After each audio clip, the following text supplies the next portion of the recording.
Good afternoon, everybody, on this 22nd of December. Hope you're all doing well and ready for the holidays. I know I'm still packing and trying to get Christmas gifts wrapped and all kinds of stuff. So it's been fast and furious this year, but nonetheless, we're delighted to have our webinar today and host this session. For our participants, you are muted currently. You will be unmuted and you will not be on video, but the panel will be here on video for the conversation today.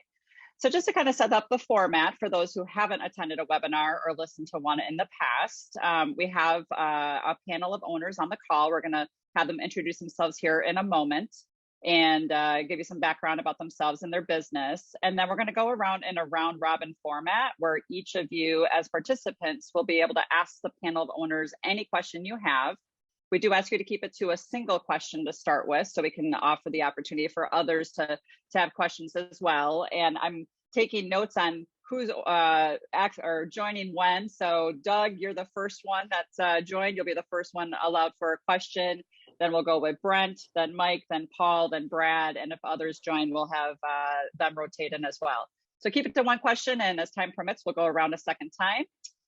So with that, let's go ahead and get started and get introduced to our owners. And just a heads up, we do have one owner running late from an installation project. He'll be joining the session here in about 10 minutes. So we'll probably keep a rolling poll of the questions that were asked, and we'll ask Steve those questions as he joins. So why don't we start with you, Stephanie? Can you go ahead and introduce yourselves to our participants today?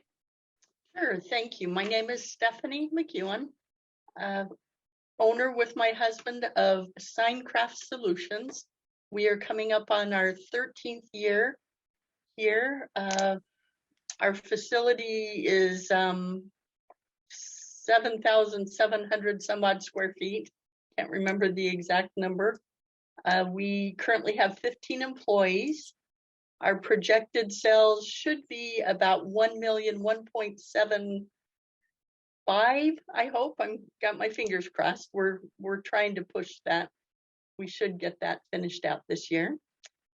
Our biggest customer, we have a healthcare system that we do a lot of invoices throughout the year and have had them for quite some time.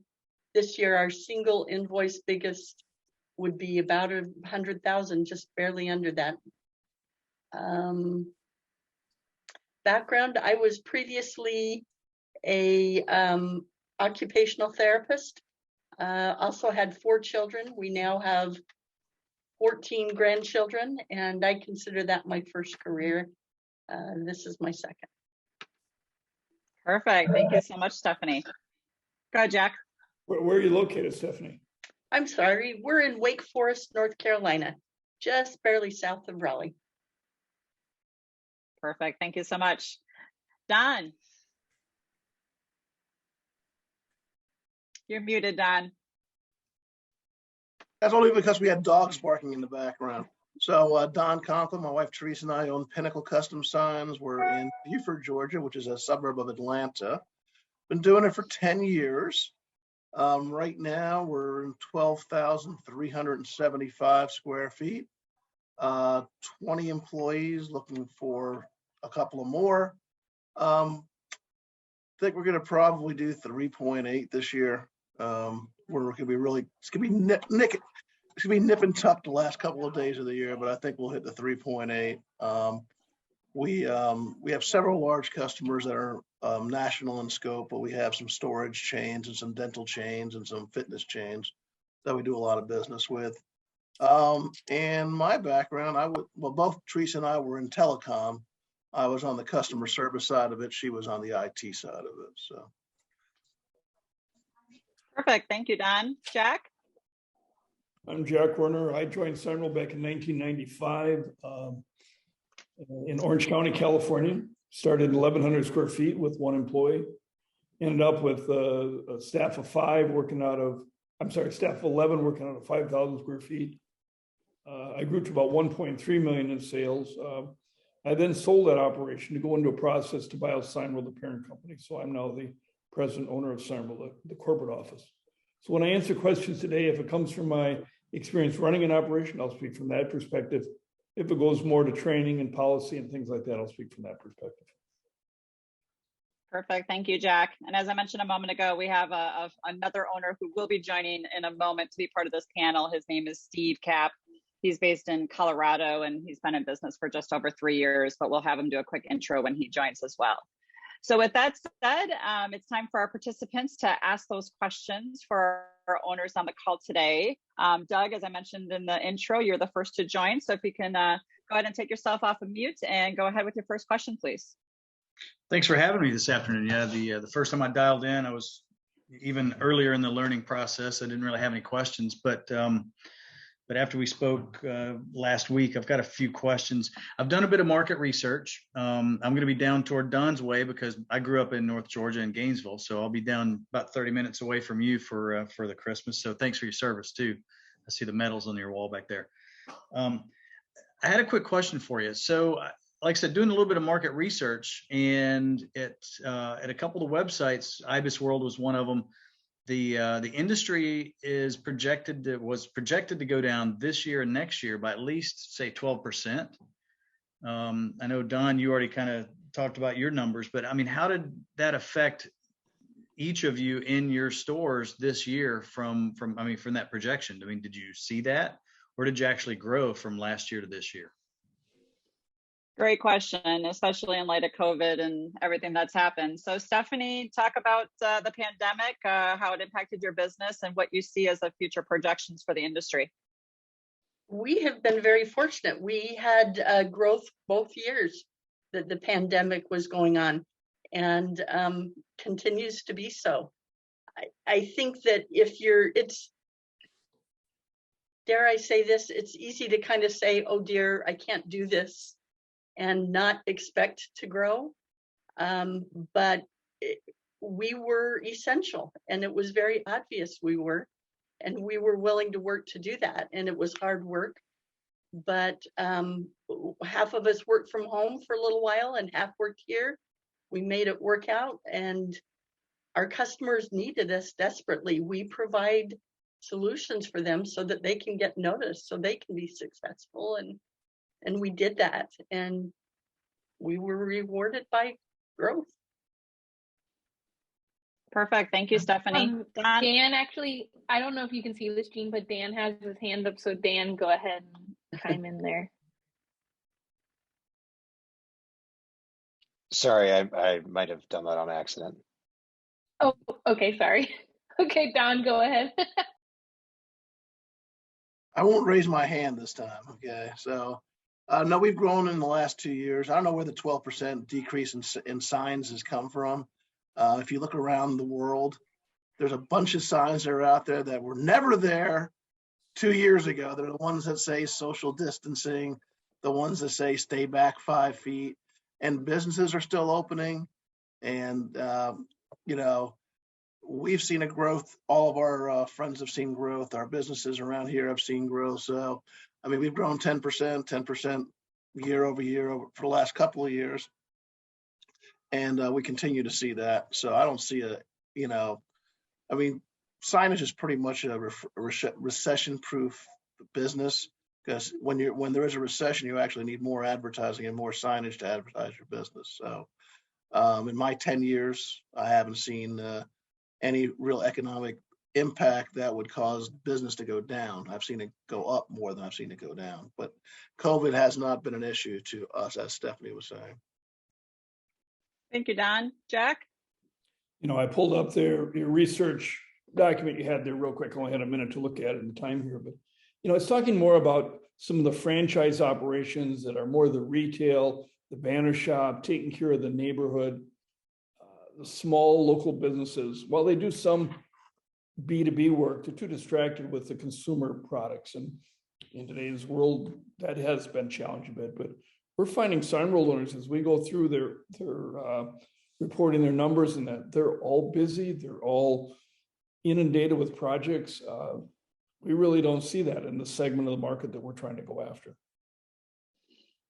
And I'll just add, I actually saw an article just to the contrary, Doug, and I'll send it to you. It wasn't significant growth, but it definitely showed steady growth year over year for the next projection or for the projected next 5 years. So I think there's so much market research out there. It's just kind of, you go with what you hear. And I think hearing from the owners directly is probably the best testament to Jack's point. Our market and what we go after is a different type of customer.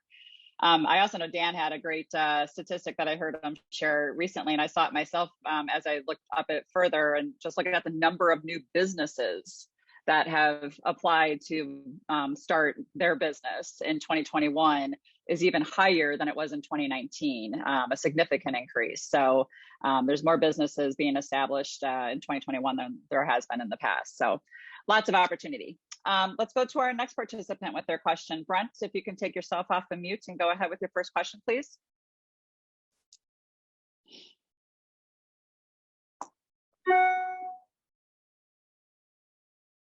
Brent, are you able to go off of mute? I think you might be in your car for this, so maybe you're having trouble finding the mute button. Let us know. All right, we'll come back to Brent. There we go. I think I there just you got are. it. Yes, I was having trouble finding it. Thank you. Good afternoon. My name is Brent Kelly, and I'm in Virginia Beach, Virginia. And I'm about a month into looking at the Signworld business and been through all the materials. Question I have for today is, I'd like to know how long it took each of the owners to get to what I'll call a break-even point. And just so we all have the same definition for this call, I'll call that, how long did it take to earn the $200,000 back that you invested in the business? And I'll call that the break-even point. Perfect. Great question, Brent. Thanks for asking. Go ahead, Jack. If I can clarify it a little bit for you, let's look at a couple different numbers. The first one is cash positive. How long did it take to be cash positive that you weren't supplementing the business? What you're asking, that 200,000, is really not break even. That's return on investment number. Okay. Great. I was sort of looking for both of those, but I didn't want to make it too confusing. Sure. It's a great question. Can you go ahead and answer that for him, Don? When did you break, or when were you cash positive, and when do you feel you recuperated your investment? I was cash positive my second month in business. Probably got back my investment. Probably, I would say, within 2 years. And now the business, because I've actually had offers to buy my business. Now my business is worth about $4 to $4.5 million. Plus, we own the building. So after 10 years of hard work and a $200,000 investment, I think we've had more of a return on investment than the stock market or any other investment, except for maybe Bitcoin may have had. Very good. Thank you, Don. Stephanie, how about you? I'm wishing Bob was here to answer that question accurately. I was working outside of the business at first. I want to say it was about 3 years before we had that return on the investment. Cash positive, I honestly don't know for sure. And so I hesitate to answer on that. Jack, you might have heard Bob answer that question before and have it in your head, but I don't remember. Yeah, I really don't remember Bob's answer, and we have different panelists each month, so I'd have Sorry. a lot of points in there. I got it. I broke even my first month in business. It was probably 1.5 years to have return on investment. The average Signworld owner is probably breaking even cash on cash at 6 months, and return on investment a couple of years. And a lot of them, when you go to ask them a question, it's a tough one to answer because they all record it differently. If they've done an SBA loan that might be running over a 7 to 10 year period, they're making payments on that monthly, and when the investment's paid off, that's when the return on investment. Many people using their 401k look at it like buying their house, where I'm going to make a great income every year. My return on investment comes the day I sell it, as Don talks about selling it for $5 million, which is a big multiple over what he paid for it. Perfect. Thank you, Jack. All right, Mike Pace, if you can take yourself off of mute and go ahead with your first question, please. Introduce yourself to the group as well. Hi, everybody. Mike Pace here. I live in Elkton, Maryland. you don't know where that is, go to the Chesapeake Bay and go all the way to the top. Right in the armpit of Pennsylvania and Delaware is kind of how I describe it. I think, Stephanie, you kind of broached this subject, and so it made me think of this question initially. How did the shutdowns impact each of you? Being in different states, were any of you deemed essential or non-essential? Do you want me to answer that? I think anyone, yes, please. So we certainly service a lot of food service industries. We also have a lot of healthcare facilities, not just hospitals, but doctors' offices, clinics, cancer centers, dentists, on and on and on. All those people were considered essential to help and assist them to stay open and be involved in their business. We needed to be involved in their business. It was just kind of a no-brainer. Great. Thank you, Stephanie. Don? Rephrase the question one more time. I think, were you considered an essential business during Yes. the course? Okay. Great. Yes, I would consider myself an essential business, whether the government declared me an essential business or not. Fair enough. Fair enough. And I think Stephanie's answer, drove home some of the validity of that, that approach and that thought process. Again, when's the last time you saw a social distancing sign? Probably today would be my guess. Absolutely. So thank you. Jack? All of them shut down for at least one day. Many of them only shut down for one day. Some took a little bit longer, depending on the locality and the requirements there to report it, but all within a few weeks were back open and running and making sneeze guards, distancing signs, testing signs, on and on. And then there's a lot that will say they never made a COVID sign, that their regular business carried them right through, that there's a lot of business that goes on irregardless of things like that. No, that's all great feedback. Thank you. Perfect, thanks. Paul Hearn, if you can take yourself off of mute, introduce yourself to the group and go ahead with your first question, please. Hey there, Paul Hearn. I'm just in the Richmond, Virginia area, just up from the Virginia Beach Newport News. Is also on here. I joined this, a lot of reason I joined this was to hear a lot of the questions, because I am still pretty early in my discovery.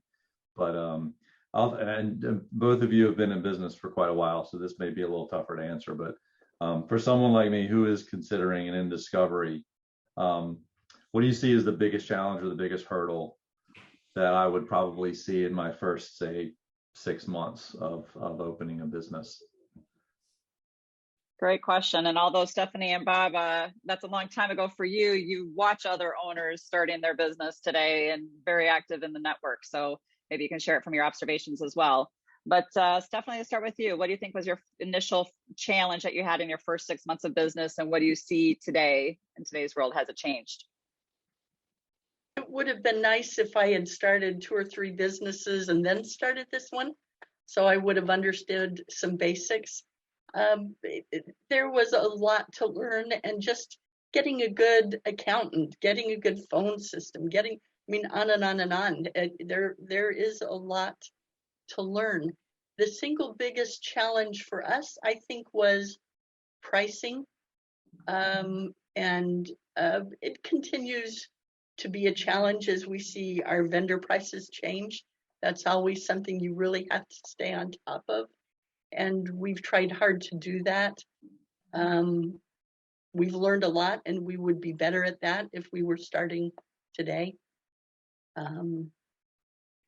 That and getting really good employees right from the start, which was not a hurdle for us. We still have our first person that we hired still works with us. He's director of operations and a huge part of the company.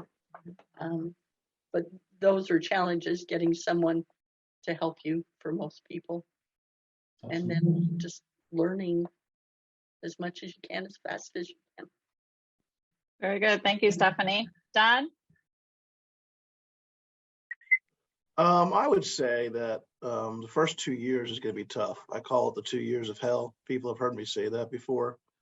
But it's really because you're establishing a new business in a new market in a new industry you know nothing about, right? Whether you're opening up a burger joint or a retail space, if you've never owned a business before, that's going to be the issue. But I would say the number one challenge that a lot of new owners lose sight of, that you can never lose sight of, is getting customers in the door, right? And this is not a hardcore cold call sales thing, right? I've made two cold calls in 10 years and I got 100% close rate, so I'm not about to ruin that. But really, it's about establishing your name in the marketplace through networking and contacts and website, and getting those customers in the door and then servicing those customers. Because today, of the $3.8 million, 70% of that is repeat business. Some of those customers were established 10 years ago. So it's a matter of really, getting the customers in the door and not worrying about the minutia. I mean, it's very easy to get wrapped around the axle on some of the smaller stuff. But remember, nothing happens if you don't make a sale. A terrible thing happens if you don't make a sale. Nothing. So that's the biggest challenge you'll have. Very good. Thank you.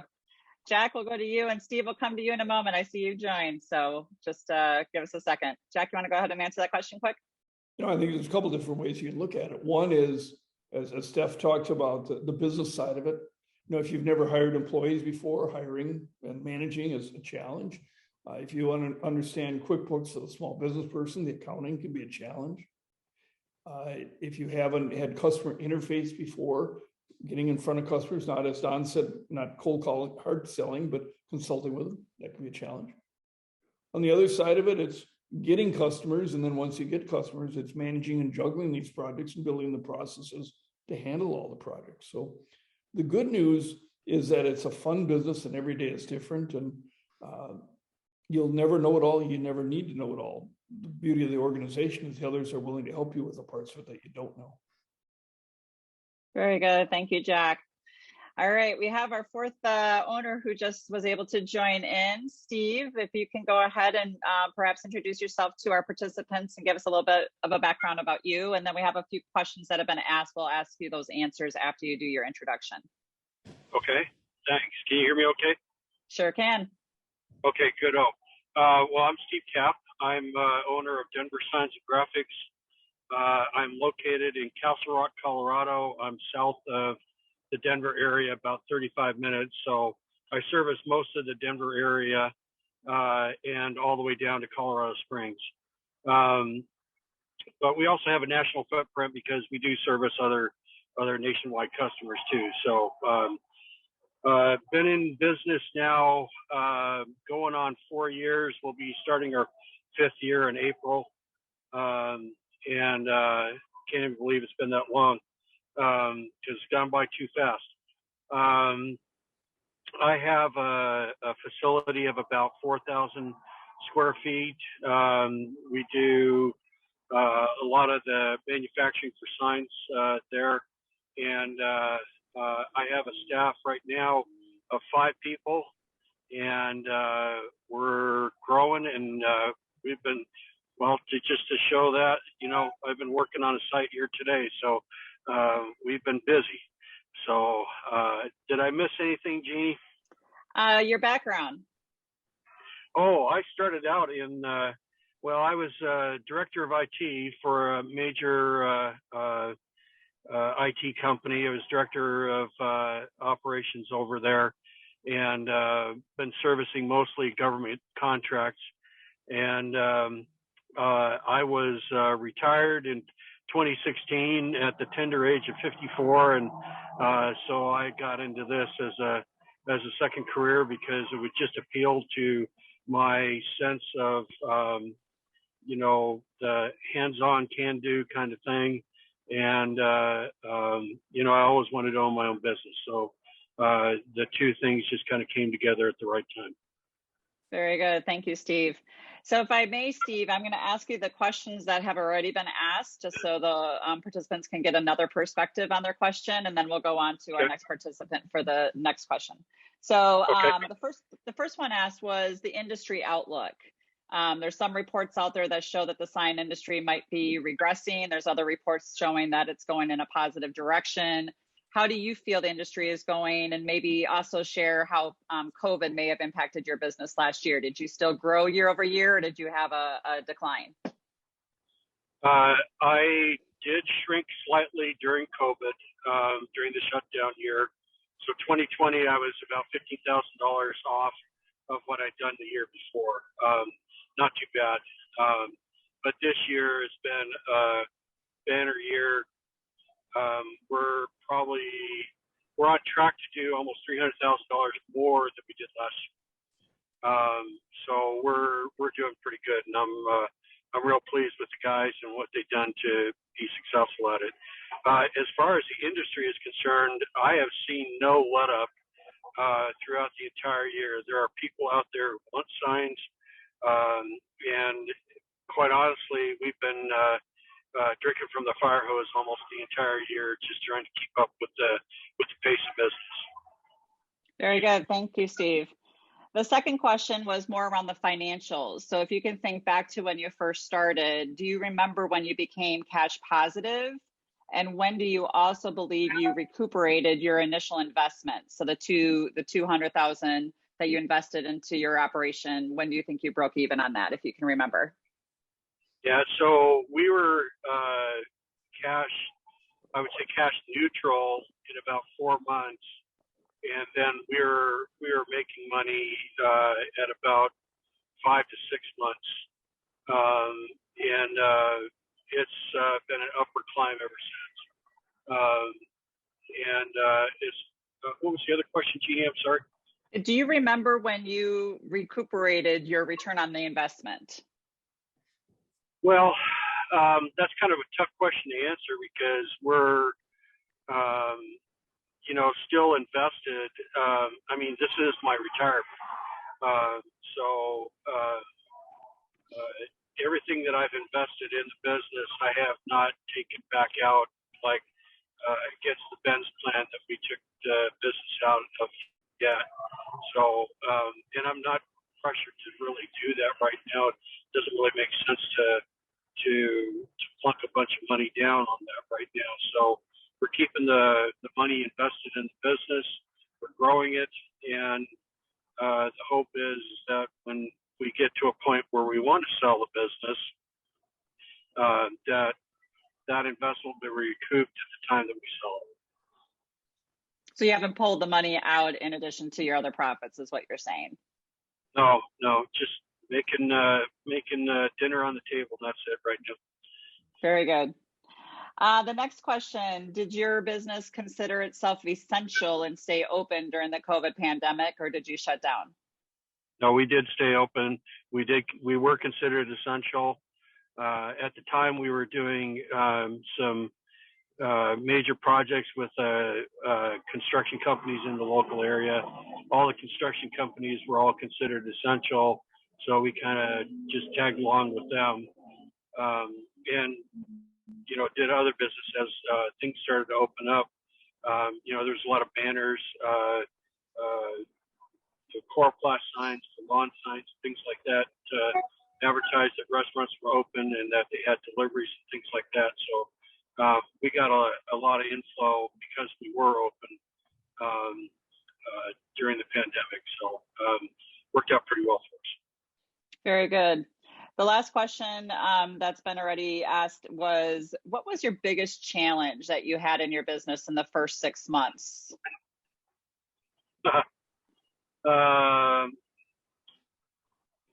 Well, I guess, I kind of took the aggressive approach to our plan and our strategy to getting to cash neutral. So that was, kind of an overwhelming focus was to, get to a cash neutral and then eventually cash positive position as quickly as we could. And I think, getting to cash neutral in 4 months and then to cash positive in about 5 to 6 was a pretty good, pretty sporty course. So we did. I think that was our biggest single focus right then. and everything else just kind of came along for the ride. Learning how to buy insurance and do payroll and all that sort of stuff. You just went along you learned as you went along, and we got through it pretty, I would say, pretty effectively. Very good. Thank you, Steve. Well, that catches you up to the questions already asked. We will now go to our next participant. Brad, if you can take yourself off of mute, introduce yourself to the group, and go ahead with your first question. Sure. Hi, this is Brad Kessner. I'm located in Cincinnati, Ohio. I had to go through several questions. There's been some good ones. I took the ones I already written down. So I'll ask about how do you compensate your employees? How do you incentivize them? Do you offer any benefits? Great question. Thank you, Brad. Let's go ahead and start with you, Don. Do you offer any benefits? How do you incent your employees to keep them around? They get the benefit of working with me and Teresa every day, and that is enough for them. They would work for free if that was the case. No, we keep tabs on the industry. We pay competitive rates. After a couple of years, we can afford it. We started offering a 401k to them, and we do help them with their healthcare benefits plus vacation time. So, I mean, it's a pretty good work environment here. But the bottom line is you got to create the work environment, and you got to create the culture. And it's the culture that keeps the people. The industry is full of a bunch of companies that are run by sign people who don't have any business acumen or really know what they're doing from a business standpoint. And they really have no clue how to create a culture. It's the culture itself that's going to keep the employees, not the pay and benefits. Someone will always be able to pay more than you can. Someone will always be able to give them something that you can't give them. It's a matter of them wanting to be part of your organization. And I think that's the key for us. So Don, if you can maybe ask a second part to the question, when you first opened your business, were you offering those same benefits that you're offering today? Competitive pay and vacation time. And vacation time was interesting that a lot of our competitors didn't offer people vacation time. If you didn't work, you didn't get paid. So. Okay, very good. Thank you. Stephanie, how about you today and when you first started? Yeah. Vacation time has become very important. I think culturally that's something that people really value in this day and age. And so we've tried to increase that as one of our big incentives. We do have a matching 401k at this point as well. We have a health assistance program, not a health care program, that is optional and provides some options for people. And then we have the regular pay. We also offer bonuses. We also offer incentives. Some of those are done monthly. We'll be changing this next year. I think we're going to do some things quarterly because the sales and our different numbers tend to vary because we sometimes have very large jobs. So that can make a month be a really big month and then the next month not look as big. So we're probably going to put those incentives into quarters so that it kind of evens out what they're doing. And different departments have different incentives that they have control over in contributing to the company, and they'll get incentivized accordingly. And we're evaluating that and doing some things that I'm kind of excited about. Very good. Thank you, Stephanie. Steve, can you share how you're incenting your employees? Do you offer any benefits for them today? We beat them frequently. No, I'm kidding. We try to be aggressive about raises to folks, and after folks come on for 90 days, we try to make an hourly adjustment to what they're doing, and we do provide bonuses when we've got a big job that's paid well. We'll offer bonuses to the folks that were involved in those projects. We don't have like healthcare or anything like that at this point in our lives. That's something that I'm hoping that we can grow into in the next year and be able to offer more of that. We do flex time for folks if they've worked extra hours throughout the week and they want to take the comp time off in another part of the week or weekend. We work with them to accommodate them on those things. yeah, that's kind of where we're at right at this point. Very good. Thank you, Steve. Jack, if you can share the slideshow, but then also go ahead with the answer to that question. So I've got 3 slideshows that we're going to show in the background. There's no audio to them, so we'll continue with conversation while they go. The first slideshow just shows some of the operations inside and out, so you can see what facilities look like. The second slideshow goes to what is a sign? What do we make in-house with our original equipment? And what do we need to outsource? And then showing you some signs and projects that might not even consider a sign, showing you how big and wide the scope of what we do is. The third slideshow is the Wall of Fame, showing you some of the more unique projects that Signworld owners are proud that they've managed to accomplish. So those will go on in the background while we're having a conversation. This is not a benefits heavy industry. Most sign companies are independently owned, as Don mentioned, more by sign makers, not by business people. So there's not a lot of benefits in the industry. So hiring people for acquisition of employees, you don't need to add all these benefits to your P&L statement from day one when you really can't afford it. And then over time, as you're building the culture, as you're building things, to add the benefits so they never want to leave. So it's benefits are for retention, not for acquisition. Very good. Thank you, Jack. Let's see, we got our last participant to ask her first question. Oleg, I hope I said that correctly. Can you go ahead and come off mute and introduce yourself to the group and go ahead with your first question, please? Hi, I'm Oleg. I call you from Canada, and I'm in the investigation phase as well. I have an IT background, same as Steve, and been in corporate business for 20 years. And the sign business is kind of appealing from the same perspective, I think, as like having a project, get it done, get it delivered to the customers. My most questions, I guess, is mostly to the owners who are new owners rather than established owners, because I'm pretty sure you have a different lifestyle in terms of first 2-3 years versus 10+ years. But my question is, what is your day look like high level? Great question. Anything to add to that, or just the day in the life of an owner? Yeah, just what the day look like of an owner. Like, where do you focus most during your day? Perfect. And although Don and Stephanie have been in business for a long time, I'm sure they can remember what the days were like in the early days. So let's start with our newest owner, though. Steve, can you go ahead and share your perspective on what your day looks like? And no day's the same, so maybe give a variety of how your days vary throughout the week. Yeah, so the first part of the week, we tend to do a team meeting and start off the week with planning for what projects we're going to get done and when we're going to install them, and then the balance of my week is largely spent, especially during the daylight hours, of answering phones and talking to new prospective customers, getting to know what they're doing. Throughout the week, I'll schedule site survey visits. And I'll go out there and get measurements, get specs of what the customer is looking for, and get that back into our graphic artist.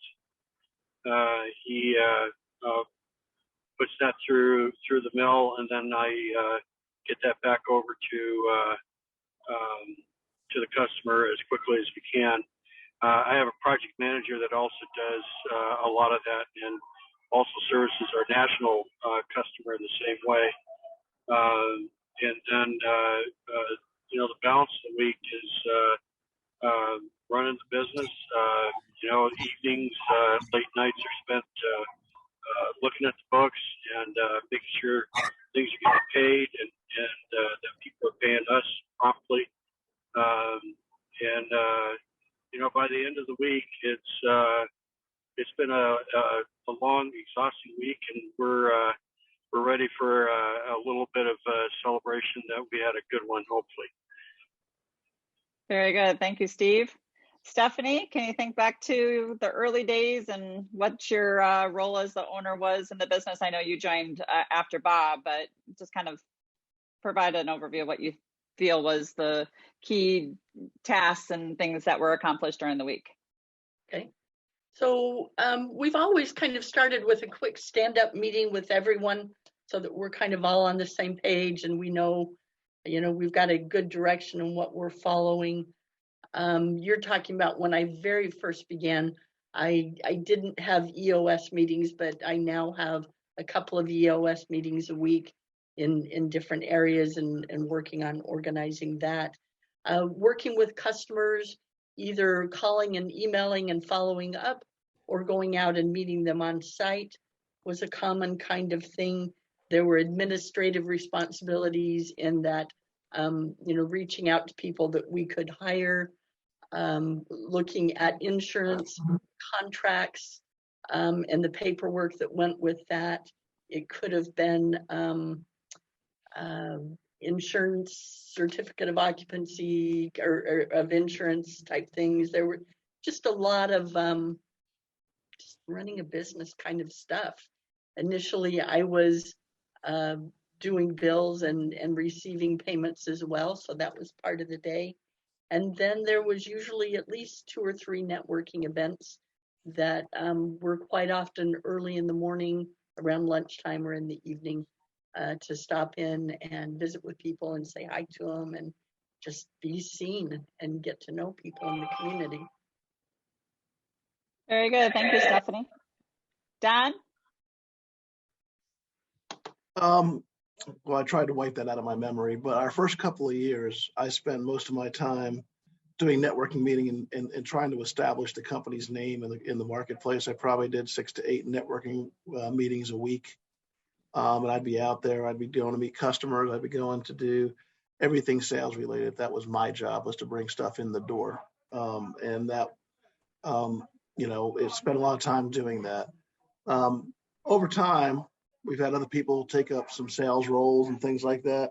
Right now, my responsibility is to be set the direction for the company, be the CFO for the company, and handle our larger customers.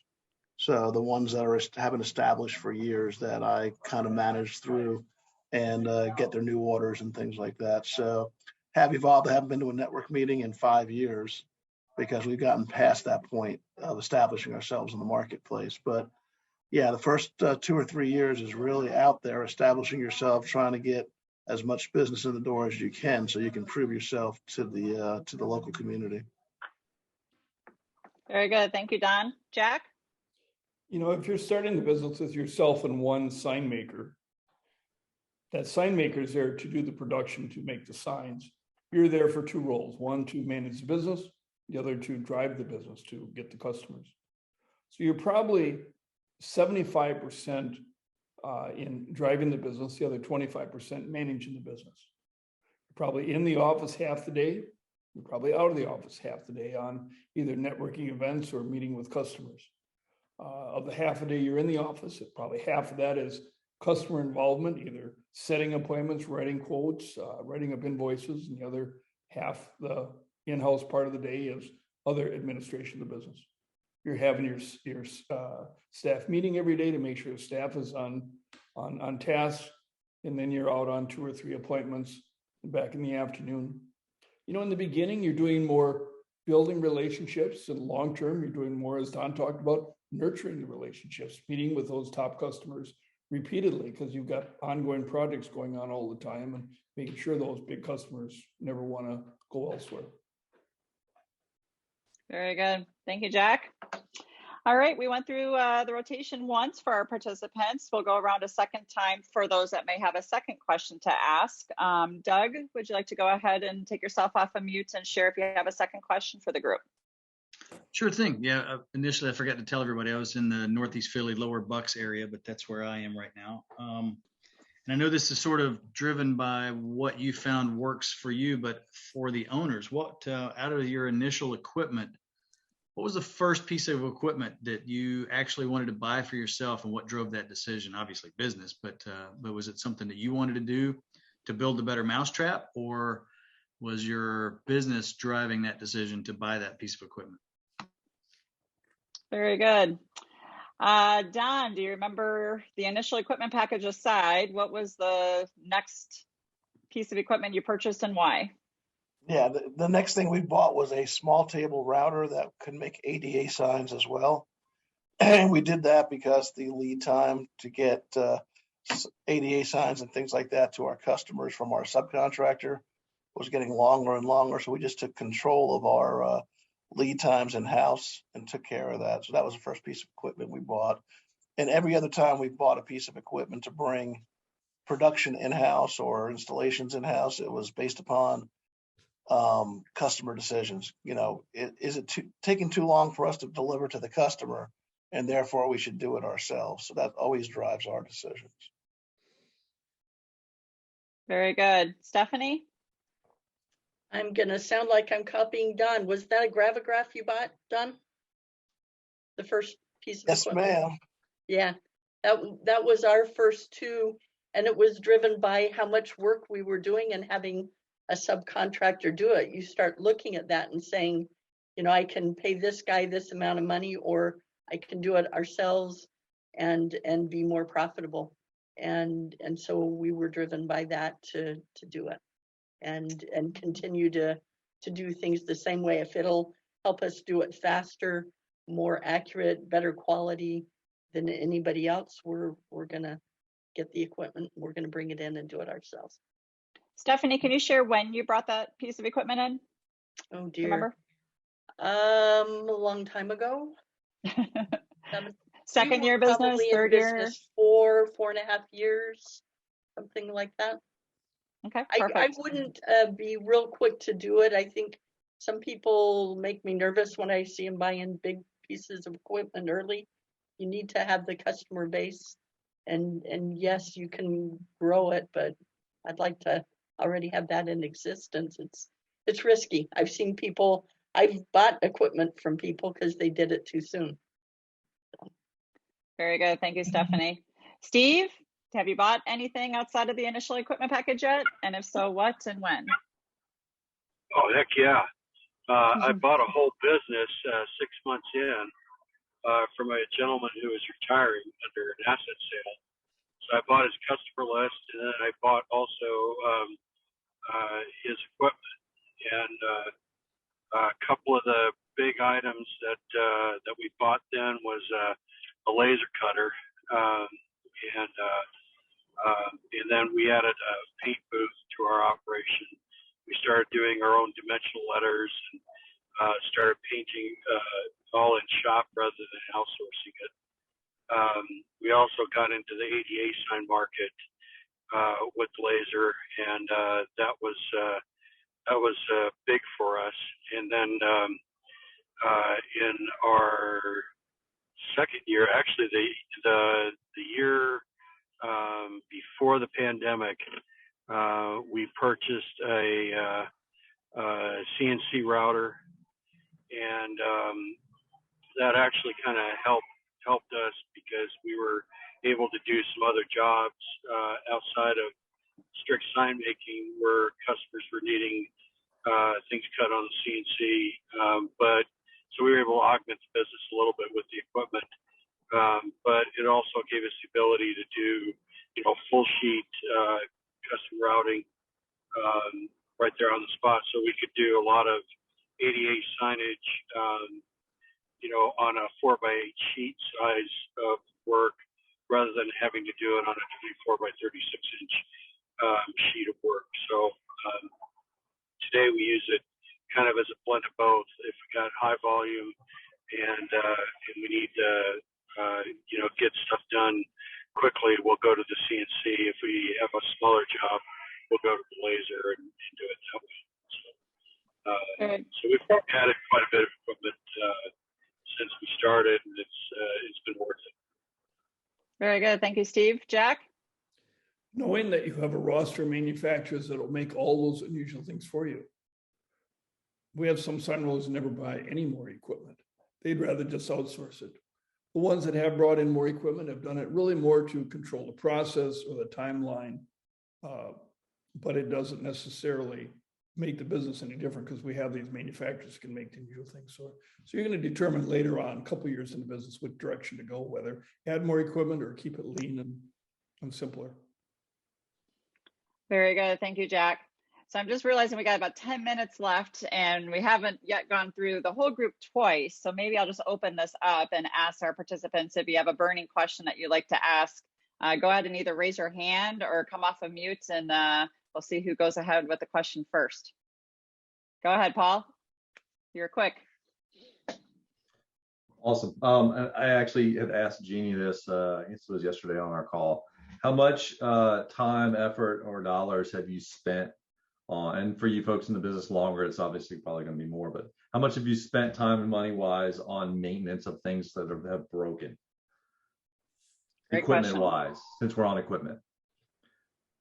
So thinking of equipment and breakdowns, maintenance required for the equipment. How often does it happen? How much have you spent? Stephanie, go ahead. We've been really lucky. I believe in maintenance and haven't had a lot of problems. Our HP, we do have a warranty program that helps us if we have a problem, but we don't do that on everything. That may not answer your question, but if you take care of it, it's not a big issue. How many times a year, if we would just think about it from a year perspective, do you think you might have a equipment problem? Once or twice. Okay, very good. Very good. Steve? Yeah, we, you run into normal wear and tear issues. Like the laser, for example, as you're cutting acrylics and stuff, it tends to cloud the mirrors and stuff that drive the machine. So those have to be replaced periodically. Other machines just require periodic cleaning and stuff. But we've been, I think, very fortunate. We've had very little absolute failures.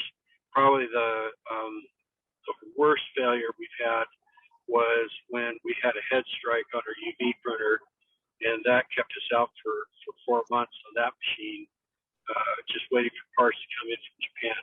But other than that, we've not experienced huge maintenance issues at all. Very good. Thank you, Steve. Don? I have no earthly idea, Jeannie.